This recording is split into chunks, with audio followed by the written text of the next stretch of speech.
te ke nyam e jene han ba kwen wut michite ke nin dang baro. Nin dang baro to bu wud mo ba ke tuk rei bot. Dung non wud mo ba me de ke piu. Piu te kam hanje a jen nyal che jalare no. Dung no kwen me mo tuka ala kwen tuong. Che jibe me cham ke nin dang baro. An wud mo nu we nin dang baro we kenang a jen wud dana biya kwen.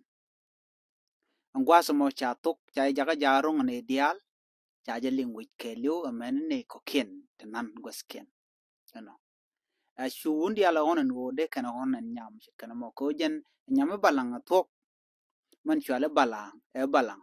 Ano. Kwai kene lade. Duno gwa nuore letken. Jen che teka ngwan te che kweng ping ko jen ba ja kwen. Ko gwija roden wo jen e balang ke gwijen wo mu waja kwen ba dorn wetin ba jelete kelong.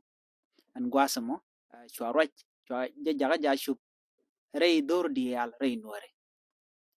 An gwasa mo chwa ja wono wudan nyam. No. Mech wudan nyam chapen cha wono no jen da nin dang baro da katuk. An wudan mo chwa ja gweje ne dial je we dial no tok ba tugo mo. Nyal che dul che realeka an dul mo gwa mi cha papa gwa mi cha kul cha ga pap ka tiang jala ka papa.